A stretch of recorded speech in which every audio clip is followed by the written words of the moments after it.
Okay, I'm starting to really stress out about what the final product is going to be. Hey everybody, I'm Ty, and in this video, I'm going to be reacting to a TV restoration. What we're going to be looking at is TV shows that claim restoration, either in their title, their bio, or throughout the episode. And what is restoration? Well, restoration is simply to return a property or home to a specific period in time. I'm Mina.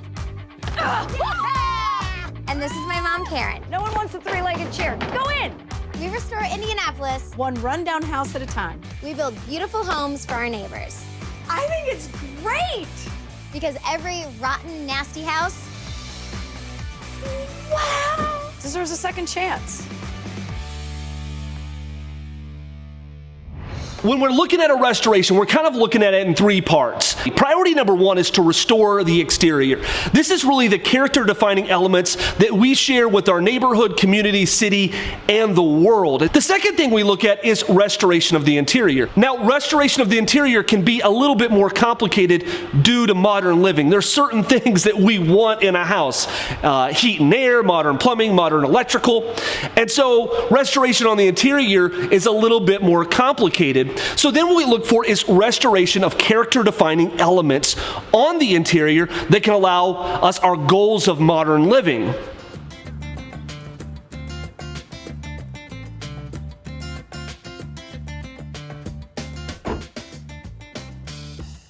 what to think? Oh, Mina, it's beautiful.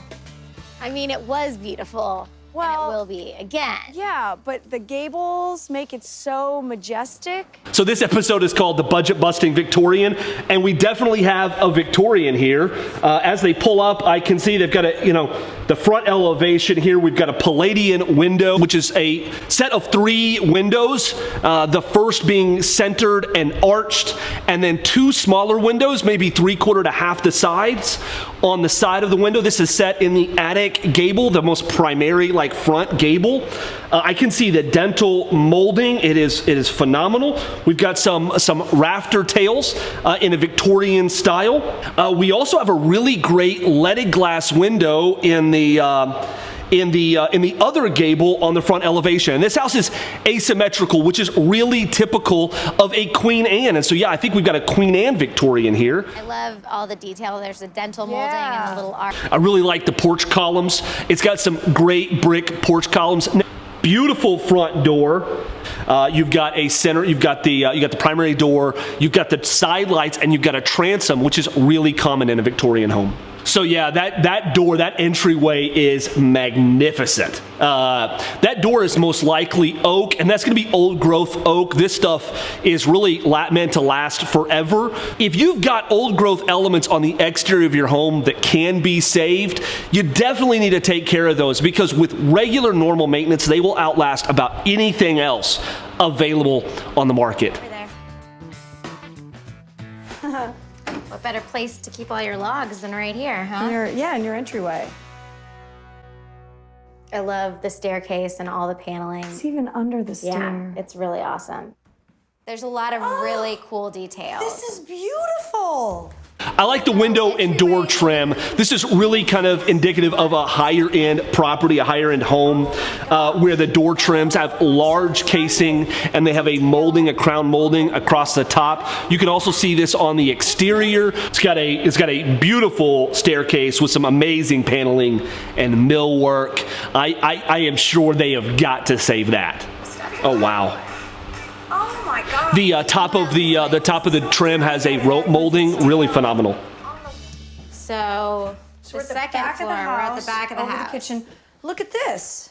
So there's a second story There you go. sort of porch. Do you think we So it looks like to me this house maybe has an aluminum or a vinyl siding over the top of the original. And that's really exciting, because that can literally save you thousands of dollars when you're trying to renovate your old house. You can skin that house, get all of that nasty vinyl or aluminum off, and then you can work towards restoring the original siding, which is probably going to include some really great elements like a belly band, water table, drip caps, and corner boards that really make it phenomenal and unique. If you want to watch a video on how to do that, watch one from one of my heroes, Bob Yap. I'll leave the link in the description below. Master. We got a bathroom over here. Oh, that window's beautiful. Yeah, it's really pretty. I wouldn't be mad at you for trying to keep that. That's beautiful. But I don't know if you can get it out without breaking it. I will try. Holy cow, try. You have got to save that window. Victorians, Queen Anne Victorians, are known for having leaded glass windows, for having beveled leaded glass windows. This window right here for the master bath, not only is it amazing and beautiful, but it is a character-defining detail. I want to point out something. All throughout this house, you have some really phenomenal brass hardware on the doors. This stuff is beautiful. On these that are stained and haven't been painted yet, it really just takes some elbow grease to bring these back to life. Try to buy that level of forged brass hardware today. You would have in a house like this, you'd probably have $5,000 to $10,000 in hardware alone if you went that route. Today is demo day at our house on Capitol, which is a totally different style house than we typically do. It's so much grander. Yeah. So of course there's a lot to demo in this house. There's a lot that's in pretty major disrepair. It's also just, I mean, this house has a lot of like garbage in it. So definitely there's just a need to clean this property up before you start to put it back together. These columns keep everything you see in the staircase. I like it. I like it. We're keeping stuff. Tape to tell them what to keep, which she should just tape the whole house. We're gonna have to do an intervention. Yeah, I like that. Tape the whole house.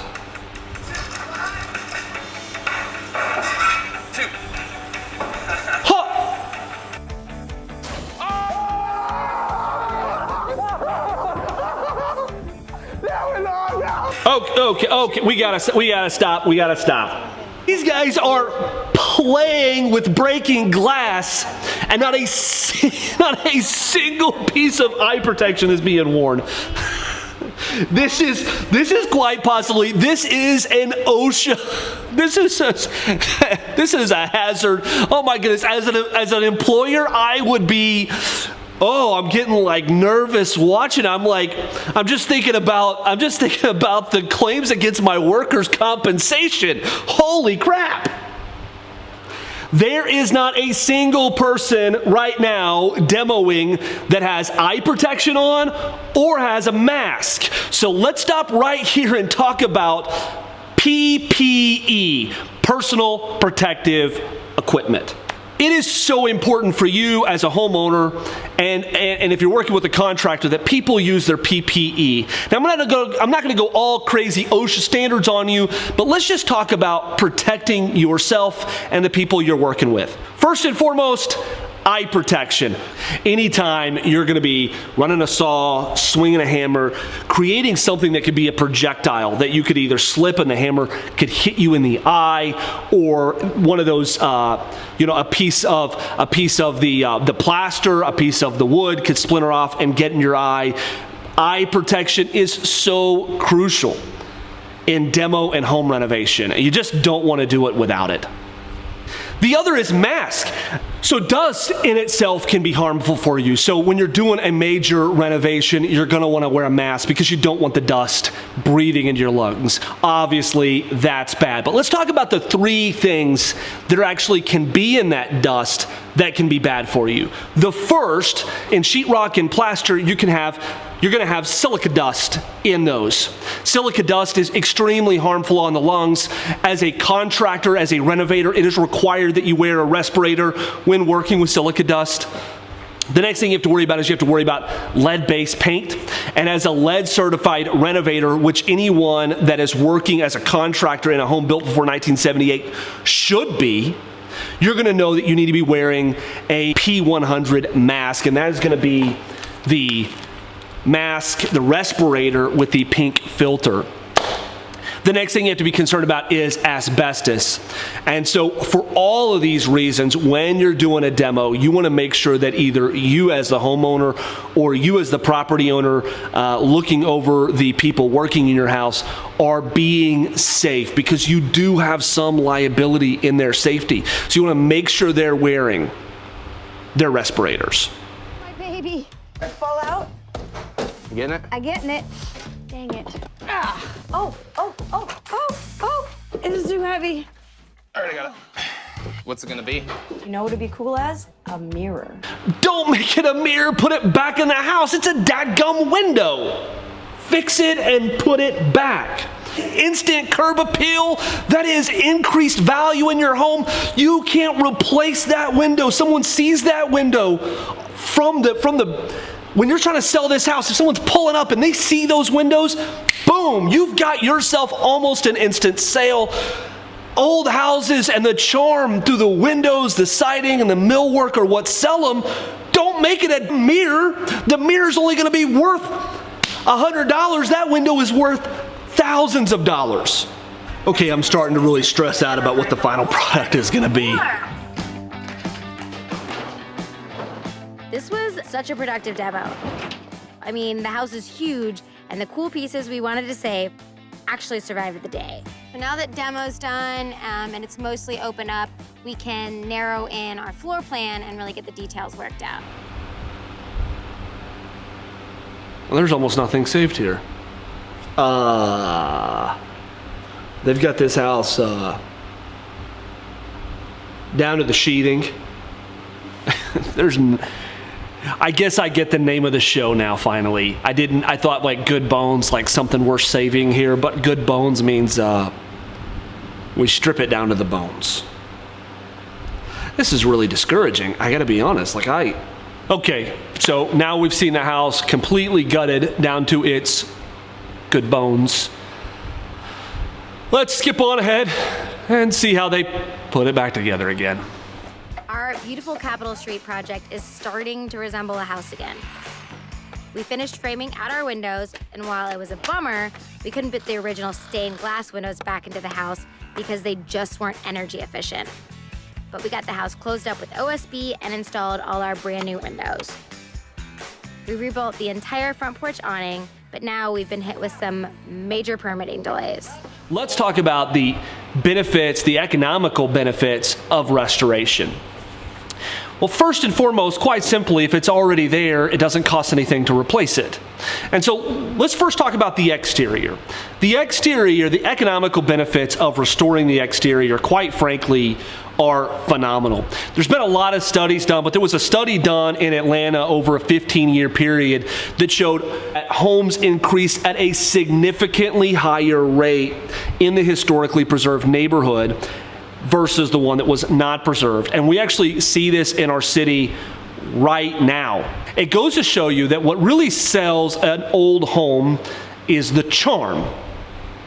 The charm is what makes it really, really valuable. And it's not only just the charm of that individual house, but it's the charm of every house on that street, every house on that block, every house in that neighborhood. That's Hey. What's going on? It's always something.